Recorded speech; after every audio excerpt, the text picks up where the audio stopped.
on the judiciary. Thank you for the opportunity to testify before you today.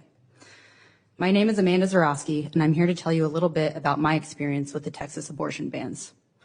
About 8 months ago, I was thrilled to be cruising through the second trimester of my first pregnancy. I was carrying our daughter, Willow, who had finally, blissfully been conceived after 18 months of grueling fertility treatment. My husband, Josh, and I were beyond thrilled. Then, on a sunny August day, after I had just finished the invite list for the baby shower my sister was planning for me, everything changed. Some unexpected symptoms arrived, and I contacted my obstetrician to be safe and was surprised when I was told to come in as soon as possible. After a brief examination, my husband and I received the harrowing news that I had dilated prematurely due to a condition known as cervical insufficiency.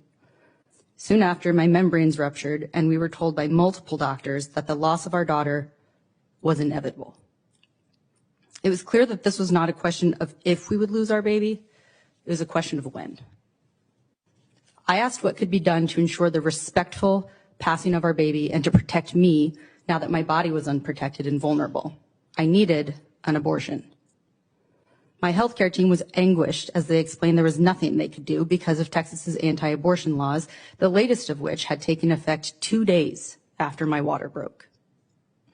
It meant that even though we would, with complete certainty, lose Willow, my doctors didn't feel safe enough to intervene as long as her heart was beating or until I was sick enough for the ethics board at the hospital to consider my life at risk. I shouldn't have had to wait in anguish for days for the inescapable ill fate that awaited. But this was August 2022 in the state of Texas, where abortion is illegal unless the pregnant person is facing a life-threatening physical condition aggravated by, caused by, or arising from a pregnancy. People have asked why we didn't travel to a state where the laws aren't so restrictive. But we live in the middle of Texas, and the nearest sanctuary state is at least an 8-hour drive. Developing sepsis, a condition that can kill in under an hour, in a car in the middle of the West Texas desert or on an airplane, is a death sentence. And it's not a choice we should have even had to consider in the first place. So all we could do was wait. I cannot adequately put into words the trauma and despair that comes with waiting to either lose your own life, your child's, or both. For days, I was locked in this bizarre and avoidable hell.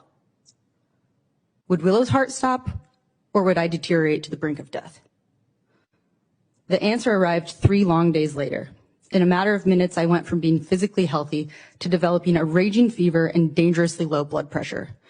My husband rushed me to the hospital, where we soon learned I was in septic shock, made evident by my violent teeth chattering and incapacity to even respond to questions. Several hours later, after stabilizing just enough to deliver our stillborn daughter, my vitals crashed again. In the middle of the night, I was rapidly transferred to the ICU, where I would stay for 3 days as medical professionals battled to save my life. What I needed was an abortion, a standard medical procedure. An abortion would have prevented the unnecessary harm and suffering that I endured. Not only the psychological trauma that came with 3 days of waiting, but the physical harm my body suffered, the extent of which is still being determined. 2 things I know for sure. The preventable harm inflicted on me has already made it harder for me to get pregnant again. The barbaric restrictions that are being passed across the country are having real-life implications on real people. I may have been one of the first who was affected by the overturning of Roe in Texas, but I'm certainly not the last. More people have been and will continue to be harmed until we do something about it. You have the power to fix this. You owe it to me and to Willow and to every other person who may become pregnant in this country to protect our right to safe and accessible health care, emergency or no emergency. No one should have to worry about the life of their loved ones simply because they are with child. Your job is to protect the lives of the people who elected you, not endanger them. Being pregnant is difficult and complicated enough. We do not need you to make it even more terrifying and, frankly, downright dangerous to create life in this country. This has gone on long enough, and it's time now for you to do your job, your duty, and protect us. Thank you.